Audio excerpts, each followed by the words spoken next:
Saúde a todos com a paz do Senhor, amém, irmãos? Bora ficar de pé para nós iniciarmos nesta manhã. Deus, nós te glorificamos, ó Pai, te exaltamos por estarmos aqui na tua presença, Senhor, para mais uma vez, Senhor, te adorarmos e bendizermos o teu santo, eterno e poderoso nome. Deus abençoa Jesus Cristo, ó Deus eterno, essa escola bíblica dominical. Abençoa os irmãos que já se faz presente, aqueles que ainda estão saindo dos seus lares, aqueles que estão no trabalho nesta manhã, ó Pai, aqueles que estarão em casa também participando conosco através dessa transmissão. Jesus, que o Senhor possa falar profundamente aos nossos corações, em nome do Senhor Jesus. Amém? Débora, louva aqui para nós um hino.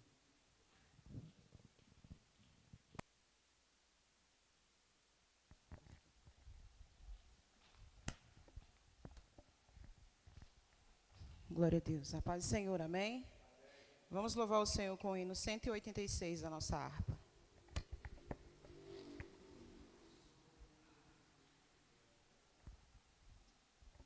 Pela fé que uma vez me foi dada, para seguir o Cordeiro de Deus, pela graça de Deus enviada, andarei com valor para os céus. Quero andar de valor em valor e seguir a Jesus, meu Senhor, até que um dia receba do céu a coroa que me dará Deus.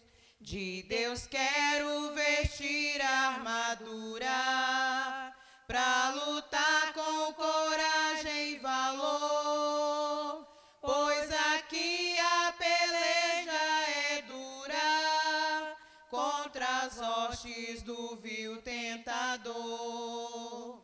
Quero andar de valor em valor e seguir a Jesus, meu Senhor, até que um dia receba no céu a coroa que me dará Deus. Em Jesus eu farei mil proezas, no combate da fé e do amor. Nele tenho vigor e destreza, pra lutar e pra ser vencedor. Quero andar de valor em valor e seguir a Jesus, meu Senhor, até que um dia receba no céu a coroa que me dará Deus. Eu direi ao findar essa liça, combati o combate de amor, e coroa terei de justiça, que no céu me dará o Senhor.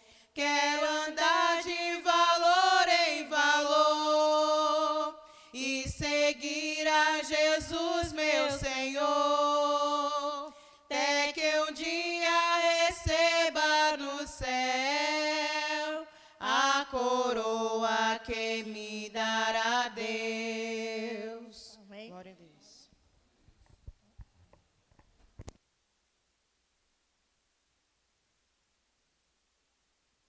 Aleluia, louvado seja Deus. Vamos fazer leitura, irmãos, a lição 8. Hoje é 22 de novembro.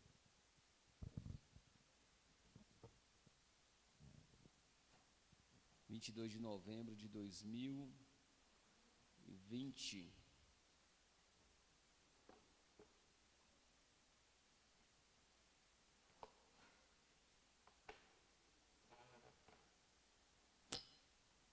Tem por título a lição 8, a teologia de Zofar, o justo não passa por tribulação? Uma pergunta, né? O justo não passa por tribulação? Texto áureo: e terás confiança porque haverá esperança. Olharás em volta e repousarás seguro. Jó, capítulo 11, versículo 18. Verdade prática.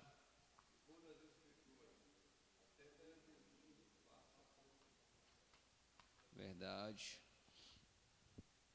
Nossa leitura bíblica em classe se encontra em Jó capítulo 11, versículo 1 ao 10, e Jó capítulo 20, versículo 1 também ao 10. Amém? Vamos ler. Jó capítulo 11, versículo 1 até o 10 diz assim: Então respondeu Zofar, o Naamanita, e disse: Porventura não se dará resposta à multidão de palavras, e o homem falador será justificado? As tuas mentiras se hão de calar os homens, e zombarás tu sem que ninguém te envergonhe? Pois tu disseste: a minha doutrina é pura, limpos são os teus olhos. Mas na verdade, proverá Deus que ele falasse e abrisse os seus lábios contra ti, e te fizesse saber os segredos da sabedoria, que é multiplice em eficácia. Pelo que o sabe que Deus exige de ti menos do que merece a tua iniquidade. Porventura alcançarás os caminhos de Deus, ou chegarás à perfeição do Todo-Poderoso? Como as alturas dos céus e a sua sabedoria, que poderás tu fazer?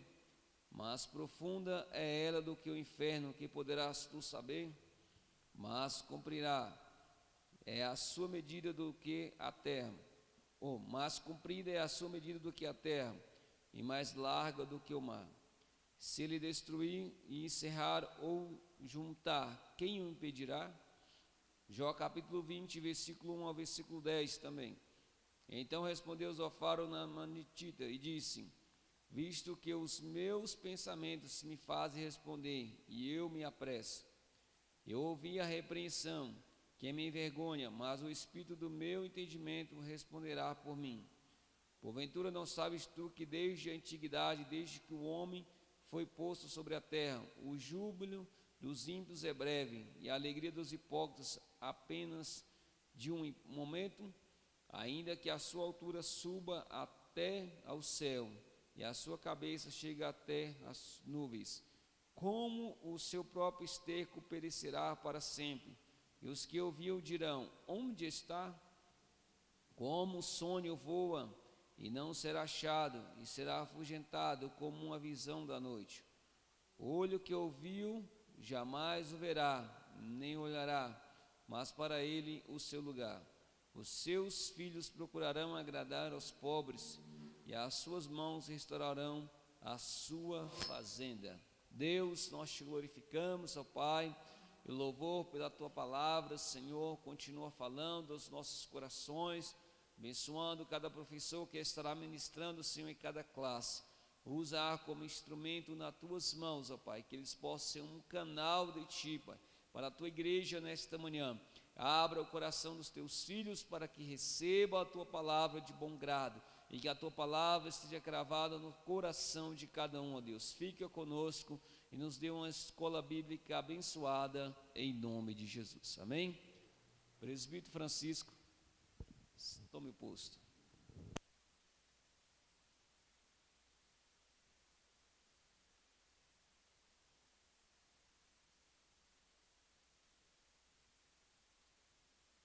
Por aqui.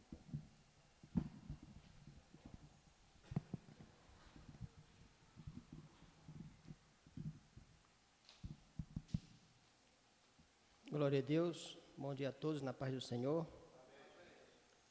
Vamos a mais uma lição desse trimestre. Como já foi feita aqui a leitura bíblica em classe, nós estamos abordando o livro de Jó, e hoje será abordado o terceiro amigo de Jó, Zofar. E é interessante a gente estar observando essas teologias apresentadas em tempos bem remotos e analisando a nossa realidade hoje, né? nossa realidade hoje, como está, em que melhoramos, se melhoramos, né?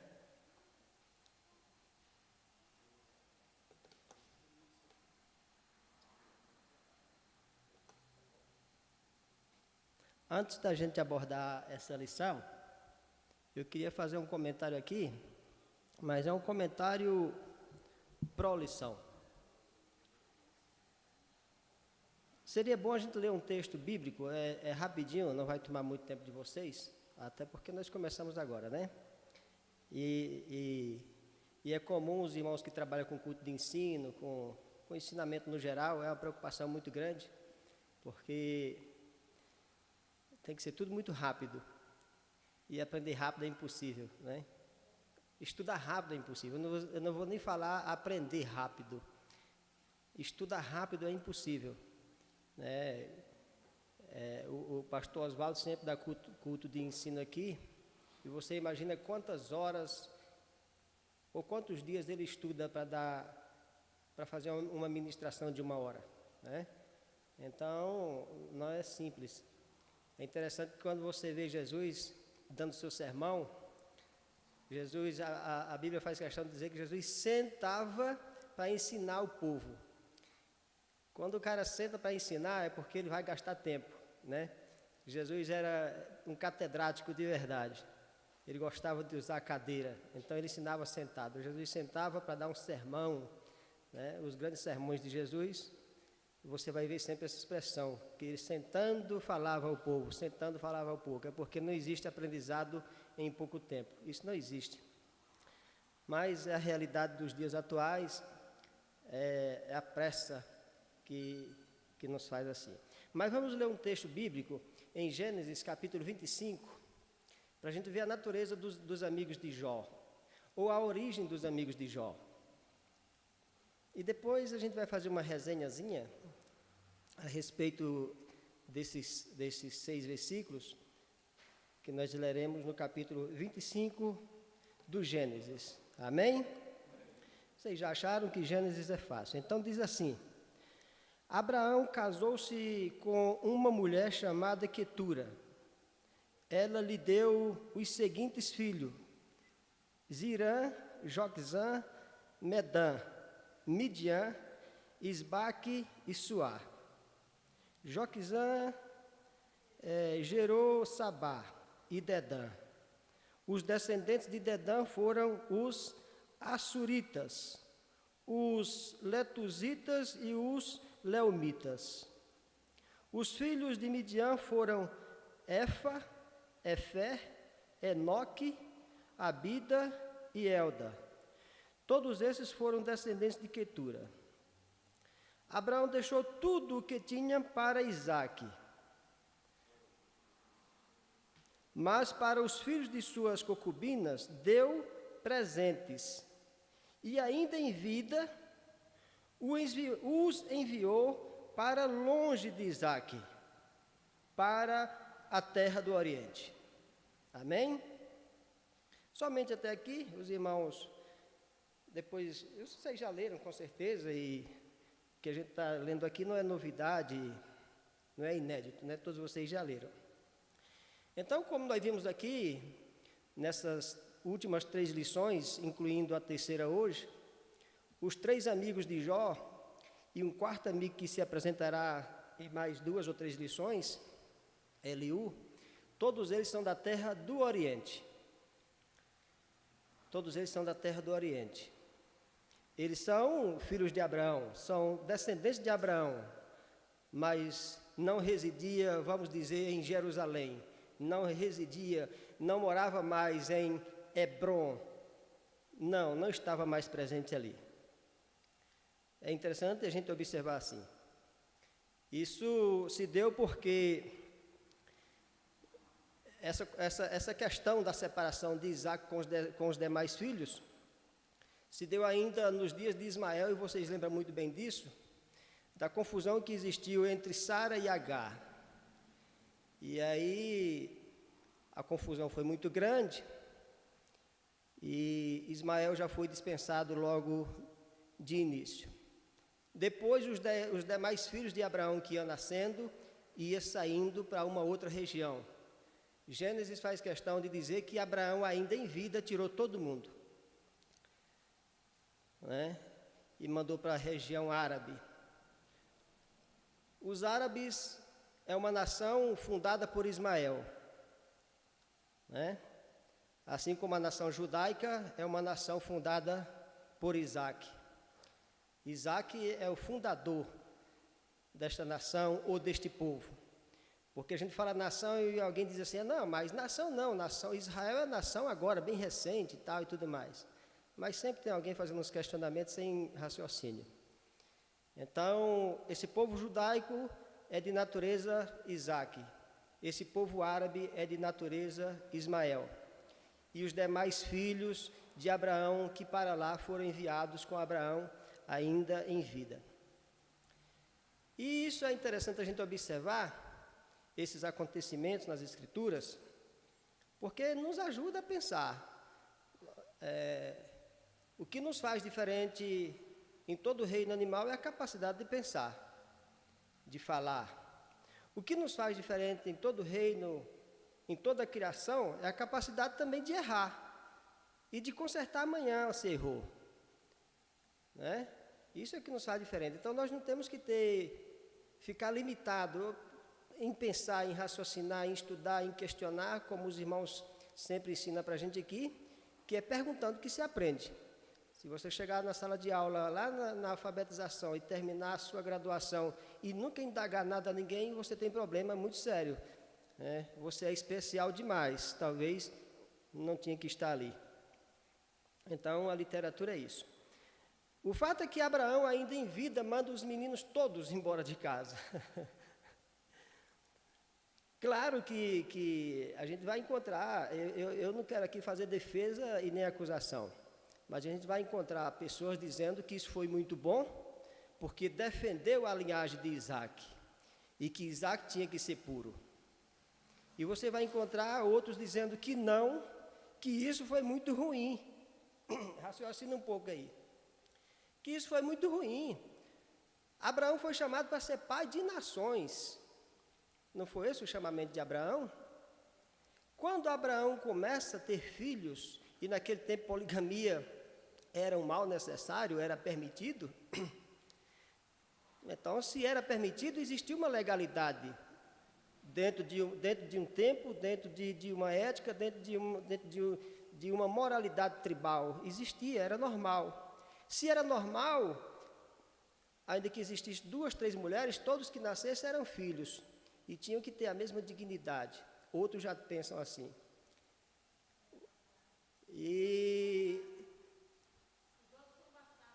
Pois é, e não podia ser, né?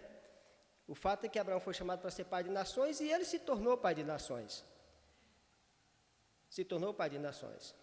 É interessante que agora, já bem recente, eu digo bem recente, mas isso nos dias de Salomão, você vê a questão da rainha de Sabá. A rainha de Sabá, quando ela vem, saindo um pouco da nossa resenha aqui, quando ela vem ao encontro de Salomão, ela vem porque foi evangelizada por nações. É a questão do evangelismo. Ela foi evangelizada, ela veio até Salomão porque ouviu falar das grandezas de um Deus. E quando ela chega a Salomão, ela diz, olha, realmente eu estou contemplando algo maior do que me disseram. O evangelho já estava lá. A rainha de Sabá deu origem a filhos. Não vou tomar água agora não, está muito cedo. A rainha de Sabá deu origem a filhos que evangelizou a África. Hoje tem muitos judeus africanos nativos. Inclusive existe colônia de judeus africanos que dizem que a Arca da Aliança está na África. Os irmãos que estudam, que já viram alguma coisa a respeito do judaísmo, já observaram judeus dizendo isso. Claro que nem Jonah Jones achou a arca, né? Mas o fato é que é isso. Abraão se tornou pai de nações e quando alguns críticos dizem que a saída dos meninos da terra de Hebrom, da terra de Jerusalém, para formar uma outra nação árabe, foi ruim, a gente pode analisar o seguinte, eu particularmente analisando por aí, eu vejo que não foi muito bom, porque quando a nação isaquiana precisou de ajuda, ele não procurou os irmãos árabes, isso na pessoa de Jacó. Quando Jacó precisou de ajuda, ele não procurou os irmãos árabes, filhos de Abraão, Ismael e etc. Jacó procura ajuda no Egito, prefere procurar ajuda no Egito, onde se torna escravo. E onde arrumou um grande problema para o judaísmo. Porque de lá o judaísmo sai com muitas sequelas, como nós já falamos por aqui em outras épocas, já foi dito pelo pastor Roger e tantos outros que aqui já falaram. Por que não se fundiram numa coalizão forte de autoajuda um ao outro e fortalecer o abramismo? Fortalecer as promessas do patriarca, feitas ao patriarca Abraão. Mas quando Jacó precisa de ajuda, ele não busca um reforço nos seus irmãos. Porque esses irmãos, como a irmã citou ali, pareciam ser filhos bastardos. Eles foram mandados embora de casa apenas com presente, porque a herança ficou com Isaac. E é interessante que a herança acaba, dinheiro acaba. E quando acaba, o que tem que existir é a união, é força, para dar continuidade a uma história e tudo mais. Então, eu acho que, eu particularmente, eu fico com a ideia do sujeito que diz que houve um enfraquecimento isaquiano, porque quando os caras descem para o Egito e passam lá 430 anos, e eles ficam problematizados com aquilo, adquirem culturas que não foi muito boa e por aí anda, Mas o fato é que aconteceu assim, Então, nós devemos ter muito cuidado. Esses meninos árabes, esses judeus árabes, eles desenvolveram e trabalharam a sua área geográfica, trabalharam a sua cultura, trabalharam o seu idioma, eles trabalharam tudo, inclusive a sua teologia. E é sobre essa teologia que nós estamos falando aqui hoje, na pessoa de 3, que já passaram aqui. Elifaz, Bildad e Zofar. E nós vamos ter o 4º sujeito, que é Eliú. Eles desenvolveram a sua teologia. E eles desenvolveram a sua teologia baseado na crença de um Deus, do seu pai Abraão, porque eles são filhos de Abraão. Aliás, a briga de Ismael com Isaac hoje ainda, muçulmanos com judeus, é exatamente isso, porque todos nós somos filhos de Abraão, do mesmo jeito. Continuamos sendo filhos de Abraão. E existe uma briga muito grande, que eu acredito que se essa separação não tivesse acontecido ainda nos dias de Abraão, tivesse um ajuntamento ainda que forçado, essa briga hoje não estaria o caos que está. E que vai continuar. Então, é bom pensar assim, não custa nada. Não custa nada pensar assim, não é pecado pensar. Então, os amigos de Jó desenvolvem uma teologia, e Jó agora se acha em dificuldade, e eles vêm fazer um consolo a Jó. E consolar doente é fácil, não é? Consolar doente é fácil.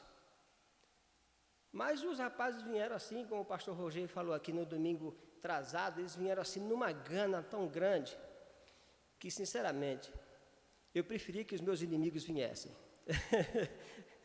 Eu preferia que os meus inimigos viessem, porque ou eles me matariam definitivamente, literalmente, ou eles sentariam de lado assim, e eu já sabia que quem estava ali era meu inimigo, então não podia esperar muita coisa deles, Mas o fato é que eles desenvolveram uma teologia e vieram fazer todo esse questionamento com Jó, como nós vimos aqui.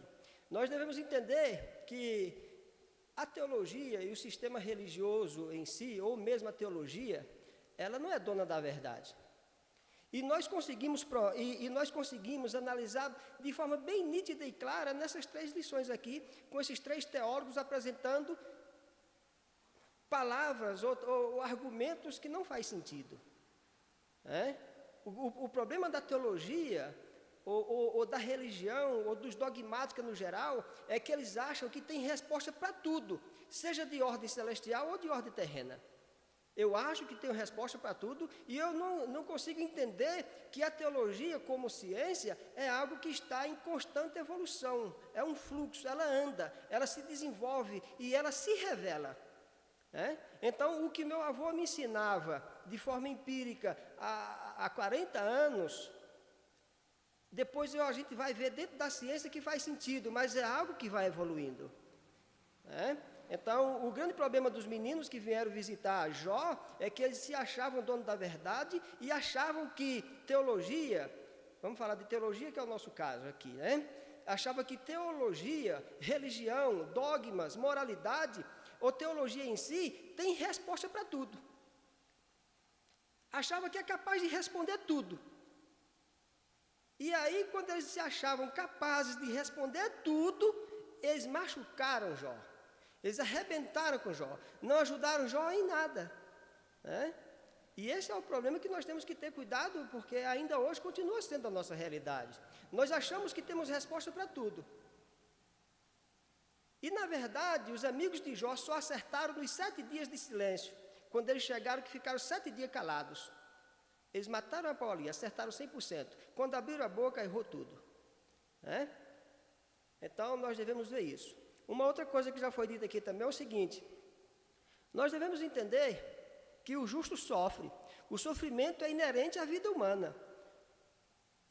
Eu não sofro porque sou pecador e você não sofre porque é justo. Todos nós sofremos porque estamos vivos e estamos no mundo fadado ao sofrimento, ao cansaço, ao desgaste. Isso já foi dito aqui. Nos desgastamos, cansamos, adoecemos. Nós adoecemos porque pecamos? Não, adoecemos porque está inerente, faz parte da nossa vivência, faz parte do nosso ser, da nossa existência, da nossa temporalidade. Então, Jó representa essa turma. Jó nos representa. Nós somos sujeitos que nascemos, vamos viver, adoecemos e vamos morrer em sofrimento. Ou você acha que alguém morre rindo, dando risada, feliz da vida? Alguém diz por aí que foi no enterro de fulano e ele estava rindo. Não sei se estava rindo, não. Mas ele estava com um semblante alegre, bonito e tal. Beleza, maravilha que ele estava. Mas ele morreu porque estava ruim, não prestava mais. Jó representa toda essa turma. A turma que sofre, porque o sofrimento é inerente à nossa existência. Os amigos de Jó representam uma outra turma. Os amigos de Jó representam a classe religiosa, representa a classe que não tem piedade, representa a classe que não tem dó de ninguém, representa a classe que em nome de Deus diz absurdo na hora da sua dor. Em nome de Deus diz as piores misérias que existem, é tudo creditado a Deus. Então, os amigos de Jó representam igual isso, tem essa representação. É a classe da ambição, dos dogmas, do desrespeito com a dor e o sofrimento. É isso que representa os amigos de Jó aqui, ou não? E nós devemos ter cuidado, porque de vez em quando nós nos comportamos assim. De vez em quando eu tenho que estar ajudando e tendo compaixão do meu irmão, eu estou ali simplesmente alfinetando. Estou ali alfinetando, julgando, procurando algum raciocínio bíblico para que eu possa incriminar ele mais ainda e, se possível, excluir da nossa convivência, ou do nosso grupo social. Isso não é bom. Mas vamos lá à teologia de Zofar. O justo não passa por tribulação. É uma pergunta que é praticamente uma afirmação nos nossos dias. Esse é o tema da lição de hoje, O justo não passa por tribulação. Isso é praticamente uma afirmação hoje. Você vê que a teologia de Zofar, na sua impiedade, na sua tentativa de responder todas as coisas, ela continua afirmando isso nos nossos dias, que o justo não passa por tribulação.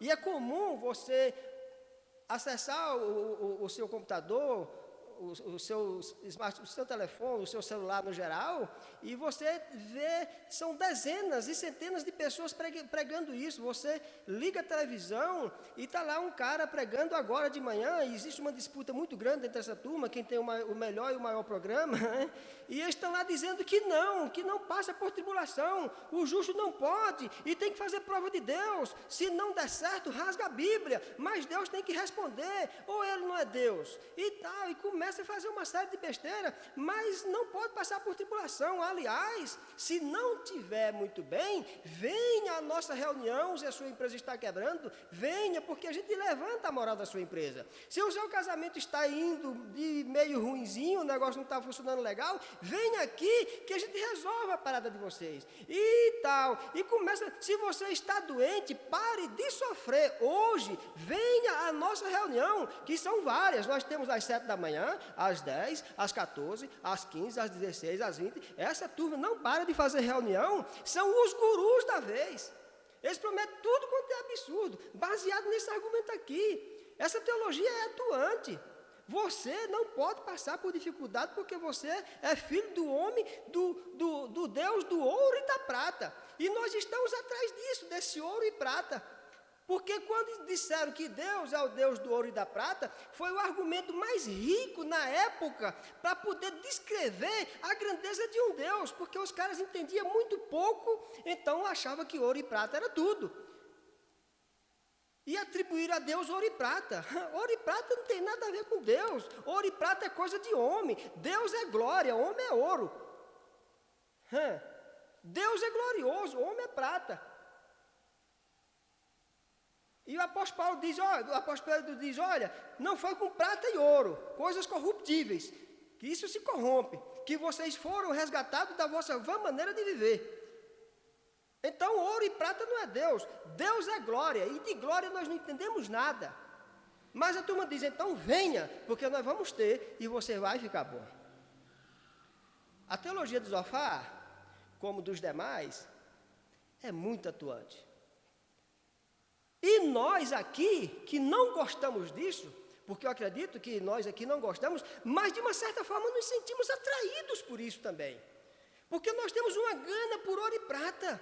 Eu fico insatisfeito e eu fico naquela, meu Deus, naquela paranoia. Eu tenho que ir lá fazer alguma coisa também. Eu tenho que fazer alguma coisa. Eu preciso fazer alguma coisa. E aí daqui a pouco eu me pego comprando um salzinho de Israel. Eu me pego comprando um óleo, não sei das quantas. Eu me pego comprando um cabelo do sovaco do João Batista. Eu me pego comprando essas besteiras. E aí eu digo, então, eu estou endemoniado, será? Não, ainda não, mas está possuído. Mas está possuído. Está possuído por uma ilusória, né? Por uma ilusória realidade dos dias modernos, né? Dos dias modernos. Isso é muito complicado dizer que o justo não passa por tribulação. Todos passam, crente, descrente, todo homem passa por dificuldade e não existe isso. Claro que existem aqueles caras que nasceram em berço de ouro, que já nasceram num palácio, que já nasceram filhos de reis e toda essa coisa, mas isso aí não está em pauta aqui, né? O que está em pauta é a vida no geral, né? O sujeito ele pode ter nascido lá no palácio da Inglaterra, mas um dia ele vai sentir uma dor e ele vai ter que explodir e desaparecer. Então, não existe, esse argumento é muito fraco. O primeiro tópico da revista aí, que nos é oferecido, diz que Deus se mostra sábio quando aflige o pecador. São uns temas assim, uns argumentos assim, muito esquisitos, né? Deus se mostra sábio quando aflige o pecador. É mais ou menos assim, o Roger tem um nenenzinho de 3, 4 meses de idade, e esse nenenzinho está com cólicas e está chorando muito. E Roger, em relação ao seu bebê, ele é um Deus, ele é o que pode com aquele menino, ele é o provedor daquele menino. E aí aquele menino está doente e Roger não providencia nada para ele. Quando o menino chora muito, ele dá umas palmadas no bebê, né? É mais ou menos assim, claro que é uma comparação bem rústica, mas, quer dizer, Deus se mostra sábio quando aflige o pecador. Não, a sabedoria de Deus é muito mais que isso, Deus não precisa disso, né? Zofar defende que o sofrimento de Jó fazia parte de um sábio julgamento divino, pois para ele Deus demonstra grande sabedoria em reprimir os maus. Por outro lado, os bons jamais passam por tribulação. Os bons jamais passam por tribulação. Para Zofar, se alguém deve algo, tem que pagar.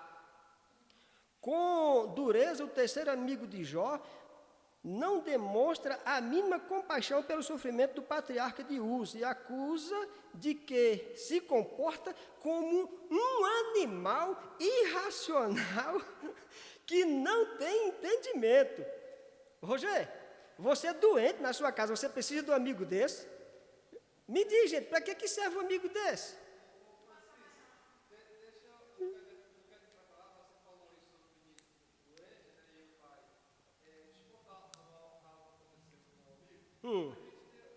Isso é fato verídico, não é uma história imaginatória.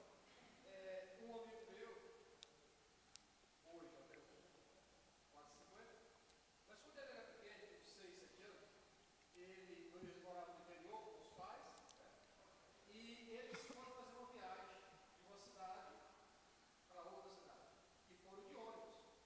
E ele nunca tinha saído daquela roça, naquele lugar, né? Muito feliz porque ia para outra cidade. E o ônibus parou na parada obrigatória. E ali o pessoal desceram para fazer o lanche. E ele teve ali, o ônibus saiu do ponto para ir ao posto de gasolina colocar combustível, mas ele não sabia disso. E quando ele viu, o ônibus saiu. E ele tirou a sandália do pé e correu desesperado. Desesperadamente atrás do ônibus, porque ele imaginou que o ônibus ia ser embora. E quando o ônibus para, ele ficou muito feliz por o ônibus ter parado. E ele ficou mais feliz ainda quando a mãe dele sai do ônibus e vem ao encontro dele. Mas a mãe pegou ele e disse: menino, desgraçado. A mãe deu uma surra, mas é uma comparação um pouco chula, mas o cara está desesperado, a procura de socorro. Aí vê a mãe, fica.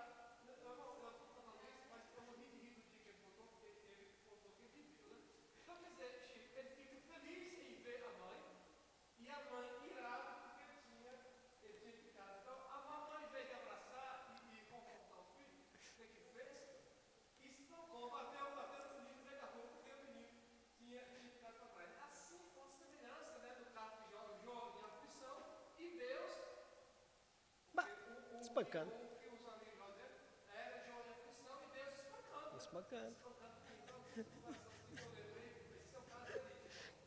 Pois é. Não, é bom essas resenhas, a gente ajuda muito, né? Ajuda muito a gente levar a pauta. Mas é por aí, né? Então, a gente precisa desses amigos, sinceramente, um amigo desse não vá lá em casa que ele vai embora, porque Jó tem paciência, não tem? Muita paciência, porque eu não tenho paciência, não. Digo, meu amigo, olha, você veio no dia errado, nem água você vai beber, vai embora daqui, porque tá difícil. Olha, o cara perdeu, não vamos nem falar em patrimônio, mas o cara perdeu 10 filhos de uma porrada. Eu não sei aqui dos irmãos, quem já perdeu algum filho por tal, mas que perder um filho deve ser horrível, perder 2 deve ser triste. E o cara chegar, um servo dizer assim, morreu foi os 10 de uma vez.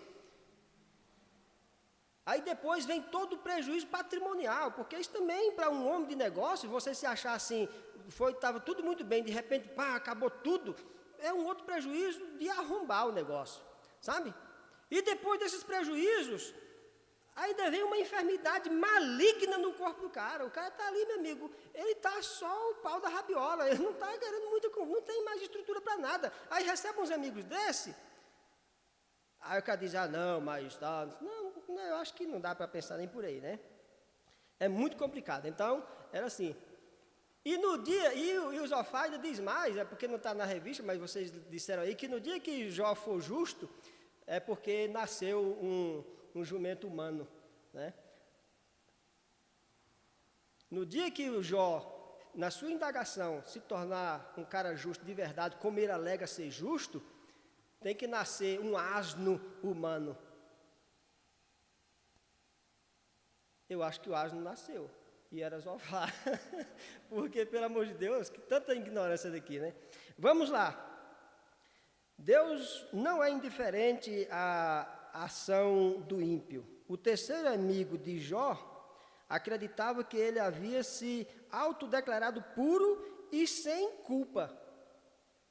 Não foi Jó que se autodeclarou justo e sem culpa. Deus. O que acontece é que existiu, enquanto os caras estavam debatendo na esfera terrena, tinha havido uma discussão na esfera espiritual, entre Deus e Satã. E a turma não sabia desse diálogo, ninguém sabia. E Deus foi quem disse a Satã: observou o meu servo Jó, como ele é justo, íntegro, reto. Se Jó, porventura, abriu a boca e falou assim,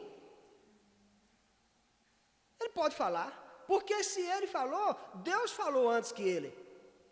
Só que foi numa outra esfera. O Jó não sabia nada disso, coitado. Não sabia nada disso, né? Os amigos de Jó não sabiam nada disso. Mas Zofar está dizendo que você está se achando justo demais. É muita integridade da sua parte. Porque quando você lê o capítulo 11, e você vem lendo até chegar no capítulo 12, onde Zofar tem a sua primeira fala, ele vai contrapor o argumento de Jó, né? E ele diz: você se acha muito justo. Mas essa questão de ser justo, de Jó dizer que era justo e que nele não havia pecado, né? Ele não tinha pecado para que aquilo estivesse acontecendo com ele estava certo. Porque Deus havia feito essa declaração bem antes, né? Bem antes. Tolo se passando por sábio. Jó reage. Jó reage. Jó diz: olha, gente, agora é o seguinte, vocês vão ter que me ouvir, porque eu não estou mais aguentando vocês, né? Aí Jó vai para uma reação, né? Jó vai tentar fazer um gol agora, porque até agora está tomando de goleada. Os caras não estão deixando ele em paz de jeito nenhum. Jó reage com ironia à sabedoria defendida anteriormente por seus amigos e agora também por Zofar. Este, juntamente com seus amigos, havia se revelado como legítimo representante do verdadeiro Deus.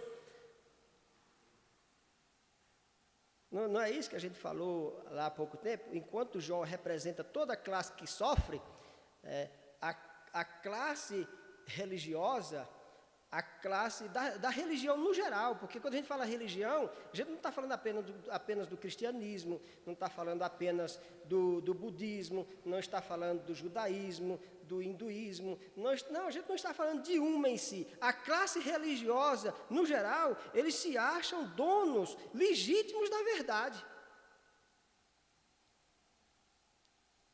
Eles desenvolvem um conjunto de dogmas e valores.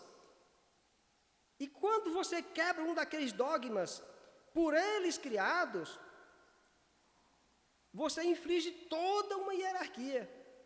E aí você tem que sofrer severas punições. Não é assim que as religiões agem. É assim que as religiões agem. E é por isso que nós devemos ter muito cuidado para não querer nos colocar na posição de Deus. Ou querer que a minha crença e o meu código de valor responda tudo por você. Eu fico preocupado quando eu vejo um sujeito querendo de qualquer forma dizer que ele está certo e que a sua tese está validada e que é por aí que funciona, porque isso foi uma decisão tomada no concílio, e o concílio disse que tem que ser assim, e o concílio formado por homens de muita credibilidade, de muito valor, quando terminou fez um manual e entregou para todos, e agora é assim. Isso é preocupante. Não que eu seja contra a organização, a hierarquização, e que a gente tem que viver quebrando regras e tal e tudo mais. Mas a partir do momento em que eu começo a dar definição a tudo, eu começo a limitar. Eu começo a definir, eu começo a limitar. Definir é limitar, né? Eu começo a limitar. E isso é muito sério. Claro que nós sabemos que existem valores eternos, absolutos, que isso não se discute. O que passa disso, tudo é relativo e é discutível a qualquer momento. Uma decisão que o Concílio tomou há 10 anos atrás, hoje já é passível de se ver e de se rever esse conteúdo. Porque muita coisa mudou de lá para cá, né? Muita coisa mudou de lá para cá. Então, é por aí que funciona. Só que os amigos de Jó fala para eles que eles estão se achando legítimos representantes de Deus, né? Capazes de responder em nome de Deus. Isso é muito sério. Jó está convencido de que isso não passa de charlatanismo, diz a revista aí. Vós, quando ele diz vós, ele não está falando de Zofar. Ele está falando dos 3 amigos. Vós ou vocês, porém, sois inventores de mentira, e vós todos são médicos que não valem nada. Jó dá 1-0 para o Jó. Ele, portanto, está resoluto em deixar os amigos e ir à procura de Deus. Ir à procura de Deus. Mas, diz Jó, mas eu falarei ao Todo-Poderoso e quero defender-me perante Deus. Quero defender-me perante Deus. Veja bem, Satã, nós já falamos aqui, Satã significa acusador. Quando Satanás vai à presença de Deus, nos dias que os filhos de Deus, lá na primeira lição, né? Ou lá no primeiro capítulo de Jó, quando os filhos de Deus vão se encontrar com Deus, juntamente com eles também vai Satanás. Ele vai fazer o quê? Ele vai acusar. Satã significa acusador. Quando ele chega na presença de Deus, o que é que ele faz? Ele acusa Jó. Qual a acusação que ele faz a Jó?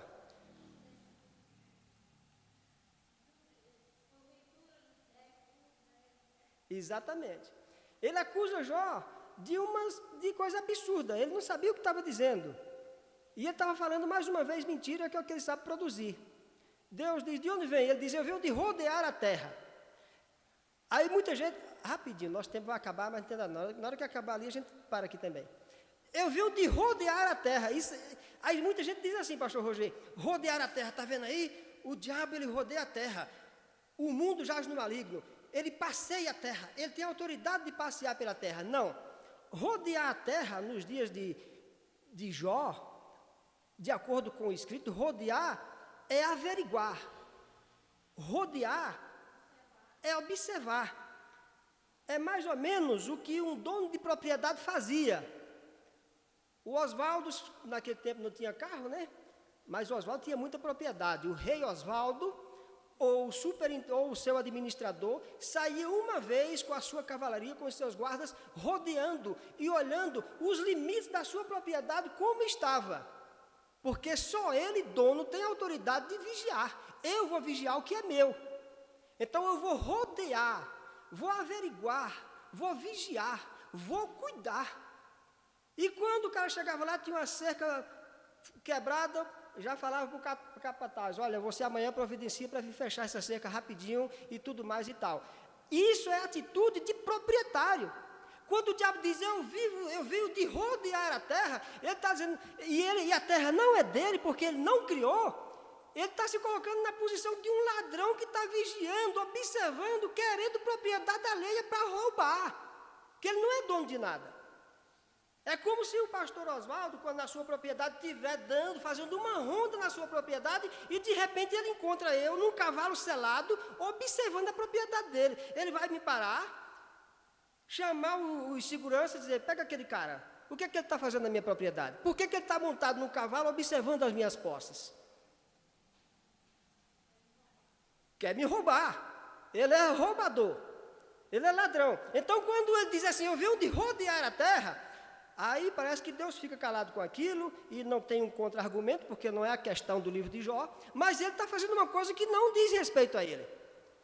Aí Deus diz assim, tudo bem, ladrãozinho vagabundo, já que tu estava vigiando ou rodeando uma coisa que não te pertence, tu tem observado os fiéis da terra, vamos botar no plural isso hoje, né?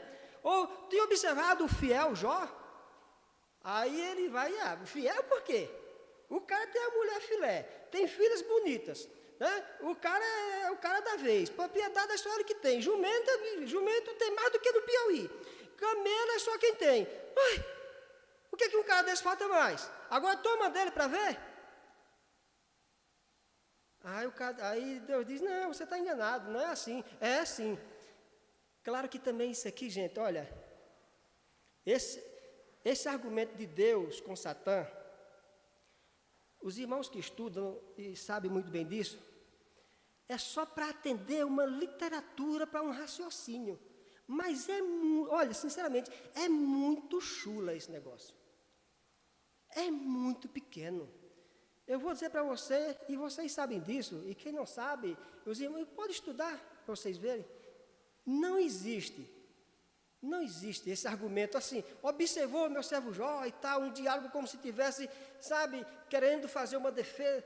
Não existe. Esse aqui é apenas uma forma literária de fazer uma apresentação poética para a gente ver um discurso entre duas pessoas, entendendo que um é criatura totalmente submetido e o outro é soberano e criador. Então, em se tratando de criatura soberana, todo-poderoso, criador de tudo e todos, que é Deus, esse diálogo só serve para forma poética, porque na literalidade isso não existe. Não existe um sujeito que seja capaz de chegar diante de Deus e fazer acusação. Vocês sabem que é verdade. Então, os amigos de Jó, falando agora de Satã, os amigos de Jó faz o papel de Satã, de acusador. Todos eles vêm acusar Jó. E Jó diz aqui, não, eu quero agora me defender diante de Deus. É mais ou menos como se repetisse o cenário diante de Deus agora. Vai 3 acusadores, uma vítima e um Deus que é advogado e juiz. E como é que fica isso? Porque nós temos 3 acusadores, temos uma vítima, que é o Jó, e temos um Deus que é advogado de defesa e juiz. A causa está ganha ou não está? Claro, eu sou advogado de defesa e juiz, morreu a barada. Não se fala mais nisso. Pode se espernear os acusadores, os promotores, pode falar o que quiser, mas eu sou o advogado da vítima e sou o juiz da causa. Não é isso que o apóstolo Paulo diz? Que a cédula de iniquidade foi rasgada, foi cortada, não existe mais. O pecado que em mim era imputado, em Cristo foi quebrado, e agora eu sou nova criatura no Senhor. E o que os meus acusadores, Jesus pergunta, onde está os teus acusadores? E não souberam responder a Jesus. Não estão mais aqui, o fato é que foram embora.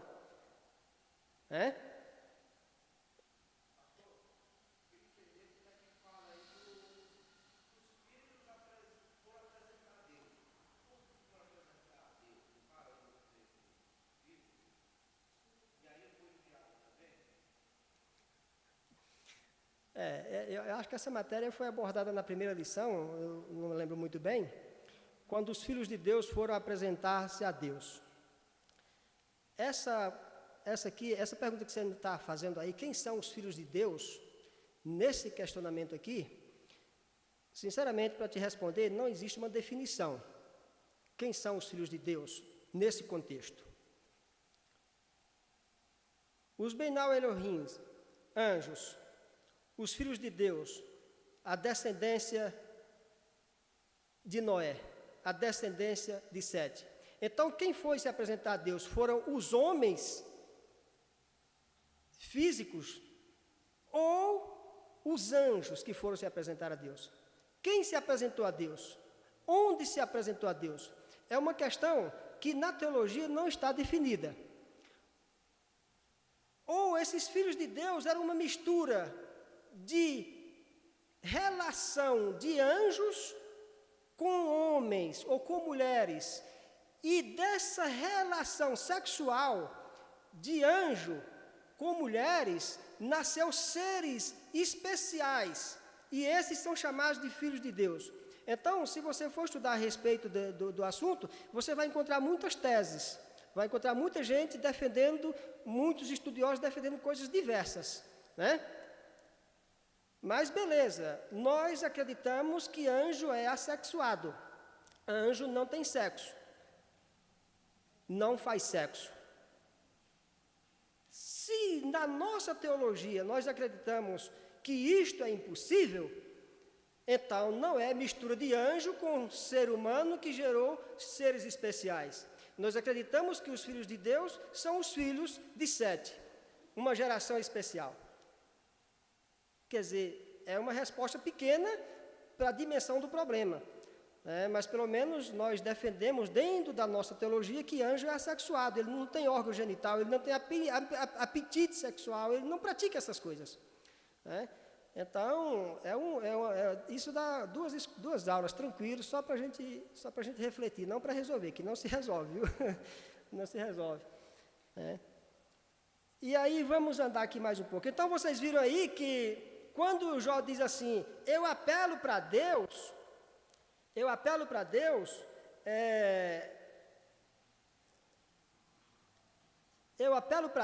porque Deus é o meu juiz. Jó acredita, e ele tem certeza disso, né? Nós vamos andar.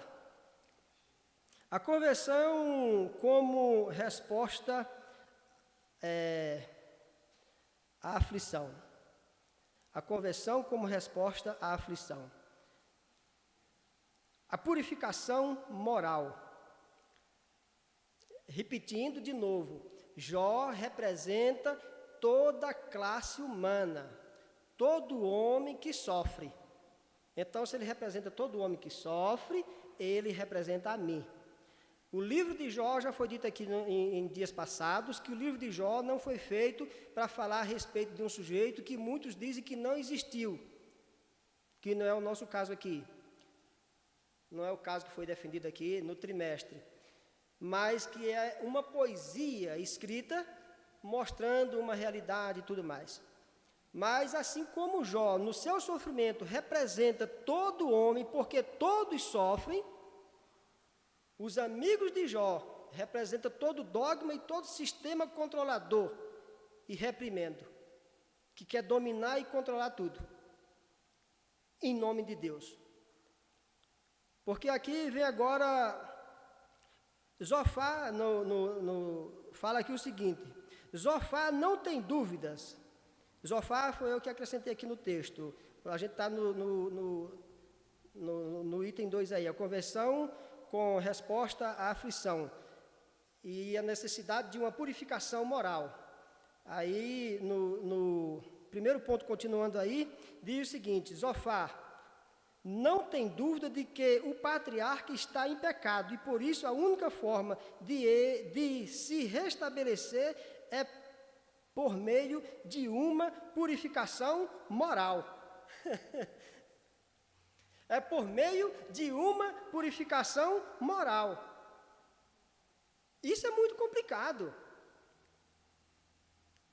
Porque se você for estudar moral e ética, a gente não vai entrar nisso aqui, se você for estudar moral e ética, você vai ver que moral ainda está inferior à ética. E a ética, ainda que seja num padrão elevadíssimo, ela continua num processo de amadurecimento, de evolução e aderindo novas verdades. Não existe ética estática. Se não existe ética estática, moralidade muito menos. Porque o que é moral para mim é imoral para você. Sabe? O que é moral para o Brasil é imoral para um outro país. O que é permitido no nosso carnaval legal, a globeleza e etc., todo mundo no calçadão aí, em outras nações é totalmente proibido. Isso não acontece aqui, mas aqui é moral e é legal. Então, o Zofar vai dizer que o Jó tem que rever isso aí, tem que passar por essa purificação moral. O que está em vista aqui é uma teologia do moralismo salvífico, em que em vez salvífico em vez da graça divina. O homem é salvo por um conjunto de moral, por um conjunto de valores, por um código de valores, segundo Zofar. E ele tira aqui a salvação pela graça divina. Nós devemos ter cuidado com a questão do moralismo, das tradições, porque não se aplica, na questão moral, o que se aplica a um fulano de um determinado momento, a outro não pode fazer a mesma aplicação, porque são realidades diferentes. Sabe? São realidades diferentes. É por isso que nós temos uma briga muito grande na esfera judicial, exatamente por isso. É porque quando você chega lá no Supremo Tribunal Federal, que é a última instância, os caras dizem umas coisas, começa puxar por uma interpretação e começa a querer viver um momento especial para aquilo. Porque com esse mesmo problema aqui, a pena de fulano foi essa. Com esse mesmo problema, a de Beltrano não vai ser a mesma pena. Ela vai ser mais agravada ou menos agravada ou até absolvido. Porque uma série de valores circunstanciais tem que ser levado em consideração. O problema do Zofar é que ele pega todo mundo e coloca no mesmo barco, na mesma canoa, e vai embora, né? E não pode ser aplicado assim. A graça salvífica, ela é muito maior que o nosso código de moral e de valores, né? É muito maior que isso. E a gente vê essa briga direta, inclusive, no nosso meio, que a gente vive uma questão de moralidade bem agressiva. E muitas das vezes isso faz um mal danado.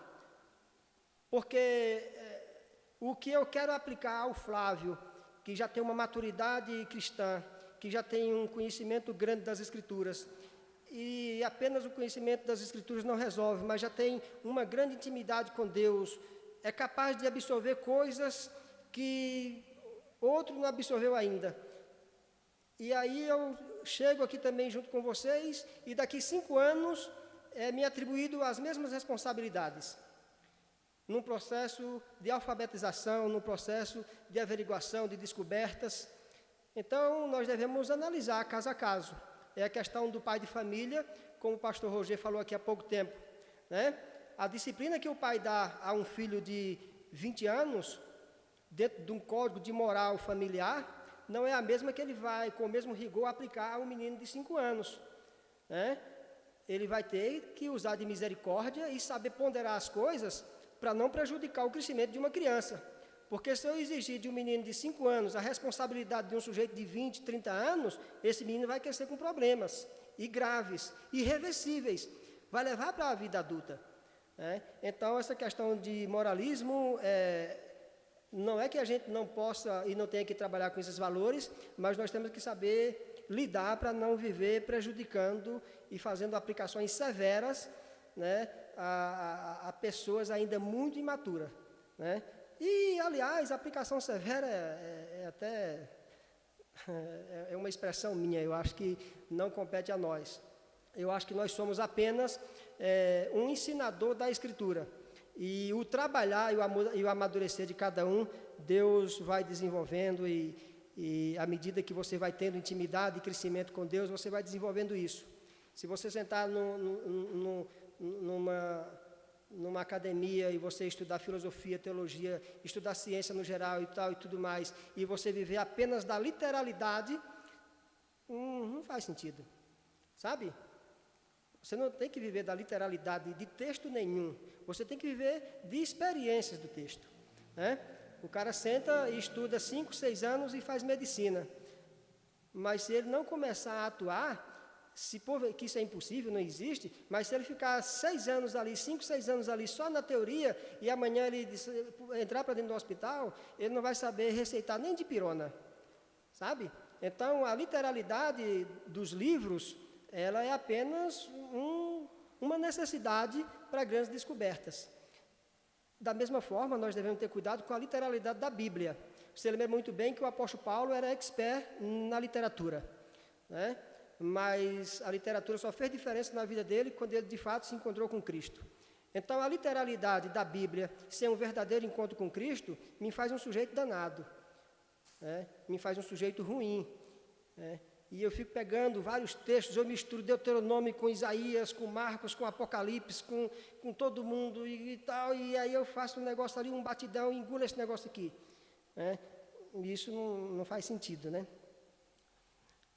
Zofar tenta induzir Jó a negociar com Deus, a fim de que se livre de suas dificuldades. A teologia de Zofar continua valendo nos nossos dias. Negociar com Deus era tudo que o Satã queria. Quando o Satã diz assim, olha, sabe por que ele é bacana daquele jeito, fielzinho, sacrificando e orando todo dia e fazendo tudo aquilo? É porque o cara tem tudo. Toma dele para ver se ele não te chama a uma negociação. É mais ou menos isso. Toma dele para ver se ele não te chama a uma negociação. E o discurso da negociação com Deus está valendo. Ou está validado ainda em nossos dias. A gente está negociando demais com Deus, sabe? É ruim quando eu digo assim, olha, contribua ou dê para Deus que Ele vai te dar 10 vezes mais. Não faça isso não. Ele vai te dar 100 vezes mais. Não faça isso.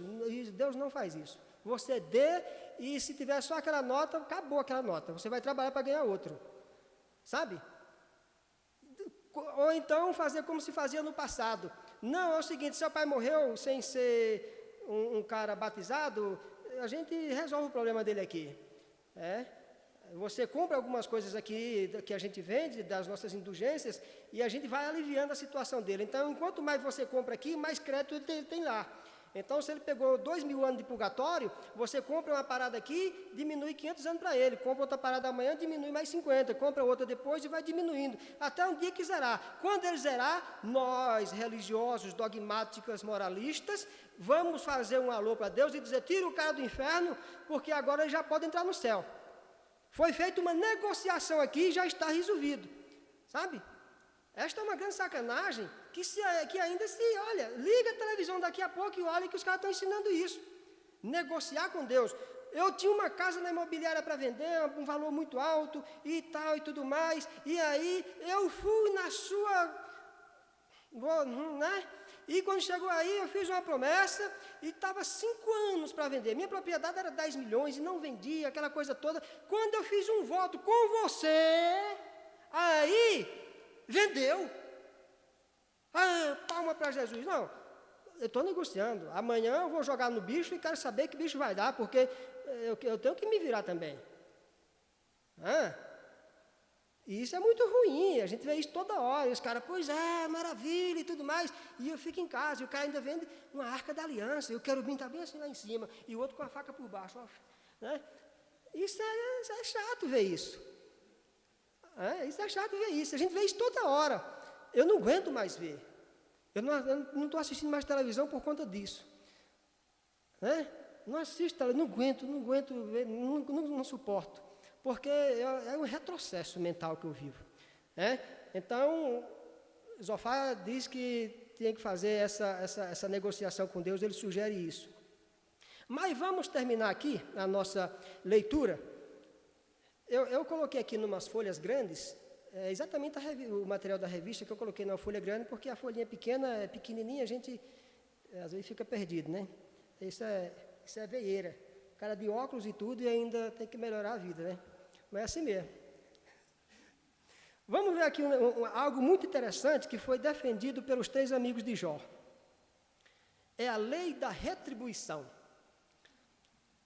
Que nós não conseguimos entender isso aqui. E Jesus quebra bem no meio. 5 minutinhos a gente termina. A lei da retribuição. Tudo que o homem planta, ele colhe. E claro que muita gente, é natural, muita gente acha que, até já me disseram, você facilita muito, você é muito facilitador. Você é muito facilitador. E não é assim as escrituras. Tem que ser assim. E aí começa a dizer como é que é. Eu digo sim, problema de cada um. Mas interessante, aqui com essa questão de ser facilitador, sabe o que é que acontece? Jesus disse, eu vou para o Pai, mas eu vou enviar o Consolador, o Paracleto, o Espírito Santo. Paracleto é ajudador. Então, tudo que você não pode, Flávio, Roger, e vocês todos presentes aqui ou em casa, tudo que você não pode, o ajudador faz. 5, revista 8, oferta R$1. Total geral, matriculados 68, ausentes 34, presentes 34, visitantes nenhum, total de assistência 34, bíblias 21, revista 25, oferta R$ 43,10. Amém? Deus abençoe.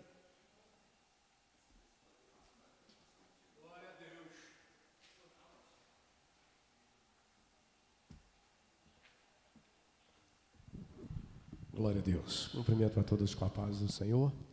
Queridos, interessante que quando eu olho para estes 4 amigos de Jó, e eu olho para os dias de hoje, é o poder de convencimento que o mundo tem sobre o justo. Jó não deixou ser convencido de que ele era um pecador, que ele era um devedor, não. E o mundo hoje faz isso conosco. Ele tenta nos convencer que também temos falha, que também somos imperfeitos, mas eu quero dizer uma coisa para você. A palavra diz que aquele que é amigo do mundo faz o quê?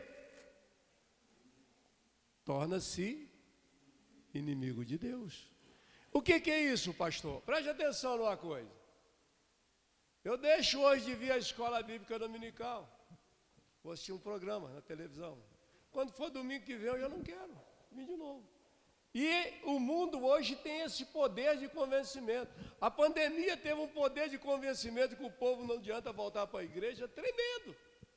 E esses são os amigos de Jó de hoje. Esses são os amigos dos cristãos de hoje que, entre parênteses, eles querem convencer os cristãos a ficar em casa, a estar em casa. Olha, quero dizer uma coisa para vocês. A internet é muito gostoso, muito bom, as transmissões muito boas, como o Francisco disse, os grandes programas das grandes igrejas aí estão disputando esses horários nobres, né? Vamos dizer assim, esses horários nobres das pessoas para ficar em casa. Gente, mas o calor humano não tem igual, não tem igual. Não tem igual nós chegarmos aqui, olhar para o semblante um do outro, não tem. Ontem eu fui ali na casa de um servo do Senhor que congrega ali em Santa Maria, ele me convidou para um aniversário. Eu fui com a minha filha. E chegando lá, ele disse uma coisa tremenda. Mesmo que o Flávio me disse aqui, domingo passado. Ele disse, olha pastor, se eu não for à igreja domingo, pelo menos na escola bíblica dominical e no culto à noite, para mim acabou a semana. Para mim acabou a semana. Porque eu amo chegar lá e dar um abraço nos irmãos, e essa pandemia me deixou triste por isso. Que muitos não voltaram. E os amigos de Jó fez parte ali do plano de Satanás para convencer Jó de que ele estava em pecado, de que Deus, ele tinha que declarar que Deus perdoaria ele, mas Jó tinha uma convicção de que não, eu sou justo. Eles não conseguiram convencer Jó. Já pensou? Passar os 4, pastor, você sabe que a gente acaba falando, você sabe que eu devo estar mesmo com essa dificuldade? Você sabe que eu passei por isso? O que eu fiz? Jó mesmo tinha dúvida no começo, olha, eu vou oferecer sacrifício, vá que meus filhos pecaram. Vá que meus filhos tenham pecado. Eu vou oferecer um sacrifício a Deus, porque eu preciso ter uma credibilidade com Deus. Então, olha, preste atenção, você que está me ouvindo em casa nesse momento. Preste atenção, não deixe o mundo te convencer de que a igreja não é boa. Não deixe o mundo te convencer que a igreja não vale a pena vir na igreja. Não deixe isso acontecer. Jó não deixou essas 4 acusações dos amigos convencer ele de que ele tinha cometido algum pecado. Bem? As crianças...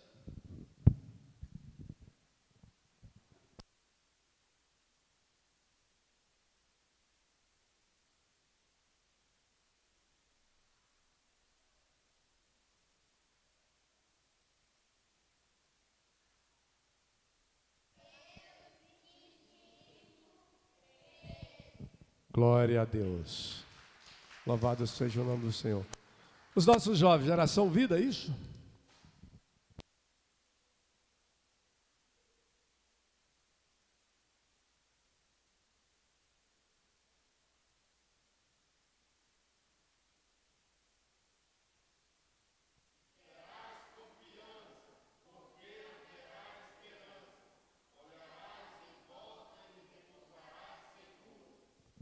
Glória a Deus. Cadê as palmas? Glória a Deus.